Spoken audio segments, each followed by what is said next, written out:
Organization. Oke, lanjut acara kita. Hari ini akan mewawancarai dan kita akan kolaborasi dengan berbagai materi yang mungkin nanti akan diperlukan oleh teman-teman semua di sini. Bahwa SMK Negeri 43 itu adalah sebagai lembaga pendidikan di jurusan kejuruan, di mana akan mencetak siswa-siswi menjadi siswa-siswi yang memiliki integritas yang tinggi, kemampuan dan keterampilan yang inovasi, yang berdasarkan wawasan IPTEK dan IMTAK. Kita tahu bahwa ini adalah sebuah misi yang maju ke depan untuk bisa mengisi lowongan dunia kerja di saat Indonesia ini sudah masuk era global. Oke, tentunya sekolah SMK Negeri 43 ini juga akan diisi oleh siswa-siswi yang punya kreativitas tinggi. Dan ini adalah perwakilan dari jurusan BR. Barangkali akan saya tanya-tanya dikit. Mungkin diperkenalkan dulu ya. Coba diperkenalkan dulu siapa saja, terus identitasnya seperti apa. Oke. Ya, Sar. Halo semuanya, nama saya Fitra Mati. Saya perwakilan dari kelas BR. Terima kasih. Oke, lanjut mungkin dari jurusan perkantoran, perkenalan dulu. Halo. Ya. Halo semuanya, nama saya Isyara Sabila, saya dari perwakilan perkantoran. Oke, lanjut dari jurusan akuntansi.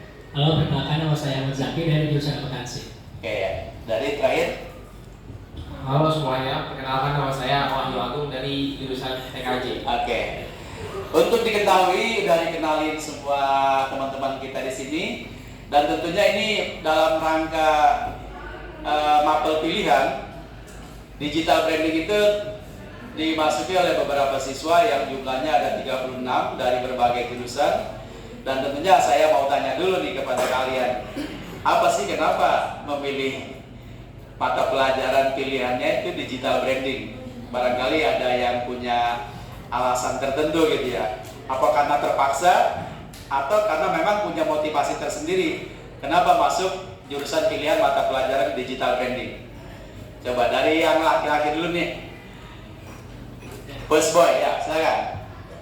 Saya memilih jurusan digital branding itu karena saya suka dengan cara mengajar Bapak, Pak. Jadi cara mengajar Bapak itu santai kan dibanding sama guru yang lain. Oke. Mungkin dari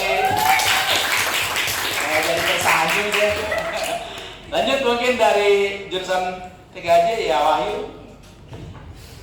Saya memilih digital branding itu karena saya termotivasi untuk membuat usaha saya sendiri. Jadi saya masuk di jurusan ini tuh karena termotivasi dari diri saya sendiri buat bangun usaha. Oke. Ini yang luar biasa nih ya. Jadi ada cita-cita membangun usaha sehingga kita mempelajari materi yang ada di jurusan bisnis retail yaitu digital branding. Oke. Mungkin dari sebelah kanan saya.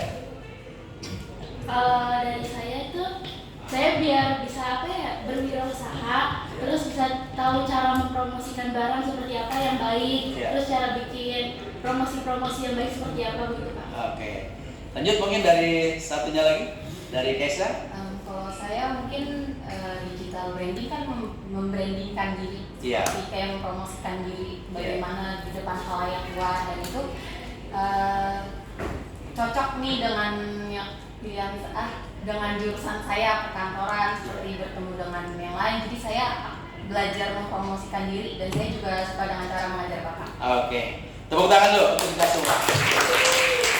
Jadi saya terinspirasi juga nih dengan adanya masukan-masukan dari teman-teman kita ini tentang pilihan mata pelajaran digital branding, bahwa pada dasarnya kita memilih karena kita punya tujuan. Kita pengen punya usaha, dan usaha itu didasari oleh apa? Latar belakang kita tentunya harus mempelajari tentang karakteristik usaha itu. Salah satunya adalah digital branding. Untuk diketahui bahwa digital branding adalah salah satu mata pelajaran di mana di dalamnya dia mempelajari tentang karakter-karakter tentang produk. Di mana karakter produk ini harus kita publikasikan keluar. Dengan cara apa? Menggunakan media, baik media audio, atau visual, atau media sosial, atau mungkin marketplace, sehingga orang tahu. Jadi jangan kita buat produk tapi tidak tahu. Publikasinya itu yang penting. Dan kemampuan komunikasi yang harus kita miliki sebagai seorang marketer itu harus punya. Karena kita sebelum orang melihat produk kita, ngelihat kita juga. Untuk hari ini barangkali ada yang belum sarapan, akan lebih enak kalau kita minum pagi-pagi dengan teh sari wangi. Diminum hangat-hangat, apalagi ditambah roti, akan lebih baik. Oke, lanjut ke pertanyaan berikutnya. Kita masuk untuk talk show ini. Yang berikutnya, apa tidak mendukung selama ini kegiatan mata pelajaran di jurusan kalian sehingga kalian memilih mata pilihan produk digital branding? Contohnya misalnya kalau di perkantoran, kalau nggak salah itu ada namanya IO, Event Organizer ya. Terus di TKJ ada multimedia. Oke, dan di akuntansi kalau nggak salah ada nama mata pelajaran akuntansi syariah. Apa namanya? Perbankan syariah. Oke, coba kalian sudah berusaha untuk meninggalkan mata pelajaran lain dan untuk masuk ke pelajaran saya. Apa yang menjadi pertimbangan? Salah satu aja mungkin dari sebelah kiri saya. Dari Jaki mungkin. Pertimbangan apa sampai meninggalkan mata pelajaran lain untuk masuk ke pelajaran digital branding? Kan kalau di akuntansi itu cuma belajarnya perbankan dan akuntansi keuangan, pajak gitu doang Pak. Nah saya itu mikir kalau misalkan belajar itu doang, yang ada kemampuan saya nanti stuck di situ saja. Oke, dari sebelah kanan saya mungkin Kesa meninggalkan mata pelajaran event organizer. Event organizer itu suatu kegiatan yang luar biasa besar dan di dalamnya ada digital itu. Ya, meninggalkan sebuah yang besar, mengambil porsi yang lebih kecil barangkali. Coba bagaimana menurut Kesa? Saya juga mau mencari hal baru dan juga seperti yang saya bilang tadi, digital branding itu ada berkesinambungan juga dengan perkantoran. Jadi saya tahu porsi saya sendiri, tahu kemampuan saya sendiri, kemampuan saya rasa di sini. Jadi saya pilih ini. Oke. Luar biasa, tepuk tangan untuk kita semua. Jadi teman-teman sekalian yang ada di studio kami ini adalah eksplorasi tentang kegiatan-kegiatan pelajaran digital branding dan juga kita mau mengeksplor juga tentang jurusan masing-masing. Ya, kira-kira tentunya sebelum ke sekolah ini kan punya cita-cita ya, punya cita-cita. Kenapa memilih SMK Negeri 43 Jakarta dan memilih jurusan masing-masing? Misalnya ada TKJ, ada perkantoran, ada akuntansi, ada bisnis retail. Nah, betulkah ini sudah menjadi pilihan? Ya, menjadi pilihan untuk masa depan kalian. SMK Negeri 43 dengan jurusan masing-masing, apa memang sudah bulat ini menjadi pilihan? Artinya tidak ada lagi semacam keinginan yang lain, misalnya SMA atau barangkali sekarang ini di sini ada yang cita-cita jadi dokter ya. Kalau kita cita jadi dokter, kita harus di closing itu karena tidak tersalur, tidak terjalur ya, tidak terjalur. Oke, baik. Saya mulai dari sebelah kanan dulu ya, First Lady ya. Jadi ini saya ingin bertanya, jurusan bisnis retail yang menjadi pilihan di SMK Negeri 43, apakah memang sudah bulat itu menjadi inilah jalan hidup saya untuk masa depan saya? Coba dari Fitri, bagaimana pendapatnya? Dari saya, emang saya dari dulu pengen jurusan pemasaran karena biar selain bisa lanjut bekerja gitu, bisa berwirausaha juga Pak. Oke, ya, tepuk tangan dong untuk Fitri. Coba dari Wahyu memilih jurusan TKJ. TKJ itu salah satu keterampilan yang kalau di sekolah itu sekolah kejuruan di bidang teknik ya, di mana di situ bekerja dengan mesin-mesin, dengan peralatan-peralatan komputer yang mungkin membutuhkan ketelitian. Coba saya pengen tahu sejauh mana kamu memilih TKJ menjadi pertimbangan. Oh inilah saya harus memilih jurusan ini karena ini sesuai dengan jiwa dan karakter saya. Saya pengen tahu pengakuan dari saudara Wahyu, coba. Saya memilih TKJ itu karena waktu pas SMP itu saya suka bermain merakit komputer Pak. Jadi pas SMK itu jadinya saya langsung milih ke 43 karena di situ ada jurusan yang saya minati. Ya. Jadi memang jiwa nggak bisa dipungkiri. Jadi kalaupun nanti kita bekerja, kalau kita bekerja sesuai dengan hobi kita, itu akan lebih bagus misalnya. Contoh, kita pengen usaha misalnya. Usaha apa nih ya? Usaha jual pakaian, jual makanan, food, atau jualan misalnya aksesoris. Kalau jiwa kalian sukanya memasak, apa salahnya kalau kita misalnya usaha di bidang kuliner, misalnya gitu kan? Nah, termasuk tadi saudara Wahyu sudah mengatakan kepada kita semua bahwa memang dia dari sejak SMP sudah suka dengan keterampilan teknik, ya. Itu harus disalurkan, ya. Tidak sembarangan orang suka dengan teknik. Termasuk saya punya pengalaman pahit tentang teknik. Ya, begitu saya pasangkan itu alat-alat listrik, saya colok pakai jari saya kesetrum, jadi saya kaget. Bahkan saya trauma dengan teknik. Nah, kalau saya sendiri misalnya sebagai profesional di bidang pemasaran, akan lebih baik seperti ini. Kemampuan saya dalam hal komunikasi harus lebih mengeksplorasi lagi tentang semua yang ada di pikiran kita. Oke, dari ini mungkin dari Jaki sudah punya pengalaman tertentu ya, karena tentunya kalau bidang akuntansi itu adalah bidang yang membutuhkan ketelitian dan kemampuan intelijensi yang tinggi ya. Ya, kalau saya tanya 1 tambah 1 berapa Wahyu? 2. Kalau saya 3, 1 saya dan anak saya 1 jadi 3. Oke, improvisasi dulu ya. Oke, baik. Untuk Wahyu, saya pengen tahu kenapa tuh memilih jurusan Jaki ya. Jaki kenapa memilih jurusan akuntansi? Saya memilih jurusan akuntansi itu yang pertama karena saya suka duit dan kedua itu suka menghitung uang. Nah, seperti yang kita tahu itu akuntansi itu peluang kerjanya lebih luas dibandingkan jurusan lain. Soalnya akuntansi itu ibaratnya sebagai tulang punggung suatu perusahaan. Jadi setiap perusahaan itu mempunyai namanya akuntansi masing-masing, jadi untuk mengatur keuangan masing-masing. Terus yang kedua itu selain mendapatkan kemampuan untuk mengelola keuangan suatu perusahaan, kita juga bisa mendapatkan kemampuan untuk mengelola keuangan pribadi. Oke. Tepuk tangan. Luar biasa, sampai hari ini saya bilang bahwa perusahaan itu tidak ada yang tidak ada akuntansinya. Jadi tempat pekerjaan yang paling luas memang akuntansi. Maaf ya, saya bukan mengecilkan yang lain. Tapi kalau misalnya TKJ ya harus teknik aja, ya. Perusahaan-perusahaan dagang misalnya itu cuma terbatas kecil untuk urusan tekniknya gitu ya. Jadi kemampuan intelijensi, kalian kan di sekolah ada literasi dan numerasi ya. Numerasinya itu seorang jurusan akuntansi harus tinggi, ya. Jadi kemampuan berhitungnya jangan sampai terjadi kesalahan error, ya. Human error akan mengakibatkan kegagalan atau kerugian dalam perusahaan.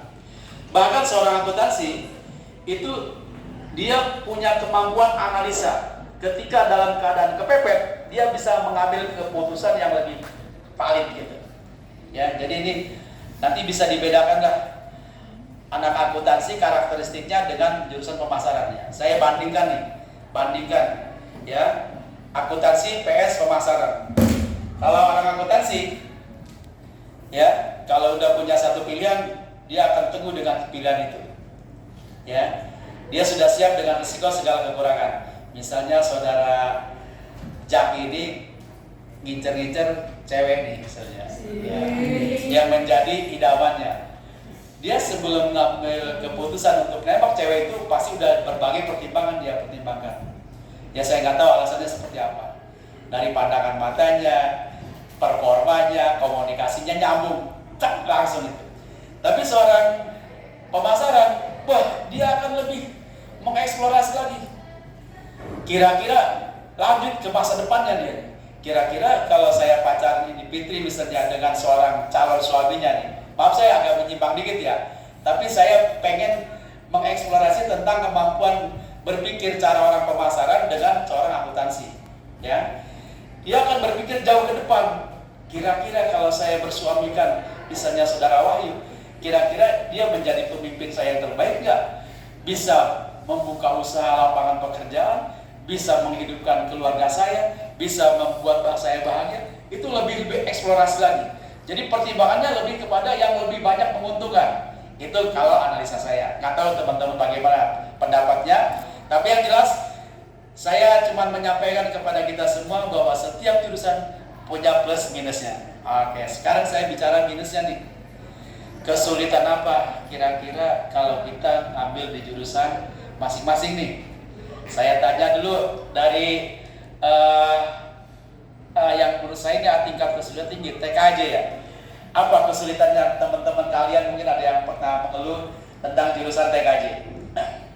Mungkin kalau menurut saya itu yang kesulitan di TKJ itu mungkin dari nyusun IP, terus ngerimping kabel sama masang kabelnya. Itu yang menurut saya yang paling susah. Soalnya kalau satu salah, semuanya salah. Salah ya? Iya. Jadi harus terstruktur ya? Nah, benar, Pak. Terpola dari start, proses, ke output gitu ya? Ya seperti itulah. Ya jangan sampai satu salah. Bisa terjadi nggak kalau kesalahan misalnya memasang alat menjadi komputer menjadi terbakar atau meledak mungkin? Mungkin bisa juga Pak, karena kalau salah pasang kabel juga bisa konslet di komputer itu. Oke, itu tingkat kesulitannya ya. Jadi untuk teman-teman yang mau masuk ke sekolah SMK 43 harus tahu tingkat kesulitan di jurusan TKJ itu seperti apa. Oke, saya ke sebelah kanan dulu nih. Yang merah-merah saya udah tahu-tahu kesulitan apa nih di bidang jurusan bisnis retail. Karena saya juga mengajar di bisnis retail, ada yang di bisnis retail orangnya pendiam. Jadi kalau di bisnis retail orangnya harus lebih vulgar gitu. Coba tingkat kesulitan apa di bidang jurusan bisnis retail? Kalau dari saya sih mungkin karena analisis ya Pak. Kalau misalkan kita analisisnya kurang, kita juga nggak tahu ke depannya bakal gimana, peluangnya gimana, bagus nggak, keunggulannya, keuntungannya gimana. Jadi kita harus analisis dulu tuh Pak. Ya. Jadi Ibaratnya kita mau buka usaha, kira-kira usaha itu apa yang harus dianalisis? Saya lebih jauh lagi nih tentang bisnis retail. Misalnya kita mau usaha, mengambil satu pilihan produk, terus tempatnya di sini. Itu apa yang menjadi pertimbangan pertama di sana? mungkin orang-orangnya kali apa ya, peluang-peluang di sananya tuh kayak misalnya tertariknya misal produk ini itu tertariknya ke masyarakat yang mana nih, yang buat lansia, yang remaja, yang anak Oke, muda, yang jadi anak-anak saya paham ya tentang pangsa pasarnya. Iya. Jadi kalau kita ngejual, tentunya kita jual jangan keinginan kita sendiri ya. Kita survei dulu, tadi analisis dulu. Konsumen itu sukanya dengan apa gitu kan? Nah ini perlu tahu untuk anak-anak yang SMP yang masih SMK 43, kalau mau masuk jurusan retail harus punya kemampuan juga menganalisis kebutuhan dan keinginan konsumen. Kalau kita pakai baju merah, tidak seberapa banyak orang yang suka baju merah. Kita survei dulu mungkin. Kalau kita bikin kaos seragam, mau seragam yang seperti apa nih yang kita inginkan, kita survei. Barangkali seperti itu ya. Semakin banyak pilihan oleh audiens, semakin itu yang menjadi pilihan kita. Oke, untuk akuntansi, supaya anak-anak yang dari SMP yang masuk 43 ini tahu apa kesulitannya kalau masuk jurusan akuntansi. Menurut saya kesulitan untuk jurusan akuntansi itu sebenarnya nggak ada sih Pak. Tapi kalau digali lebih dalam itu yang susah dari akuntansi itu menganalisis bukti transaksi. Jadi di bukti transaksi itu walaupun kedengarannya gampang, tapi di bukti transaksi itu kan ada beberapa akun. Nah akun-akun itu digunakan untuk mencatat di jurnal-jurnal Pak. Jadi misalnya kalau kita salah nyetak akun, salah semuanya sampai ke belakang. Oke, jadi memang harus berproses juga ya. Untuk menjadi seorang akuntan tidak gampang. Memang tadi peluangnya cukup banyak di perusahaan untuk menjadi seorang akuntan. Akan tetapi tingkat kesulitannya juga tinggi. Saya sih berpikir gini aja, kalau orang intelijensinya tinggi, kemampuan berpikirnya tinggi, maka akuntansi lebih dominan di sana. Seperti itu ya. Tidak perlu banyak bicara, nyatet-nyatet, walaupun itu uang orang, tetap kita harus betulkan. Betul nggak? Oke, lanjut mungkin untuk satu lagi, kesulitan apa yang terdapat di jurusan perkantoran ya. Oke. Kalau di perkantoran menurut saya sih lebih ke kita harus menata jadwal, kita harus mengingat jadwal, kayak seperti kita kan jadi sekretaris.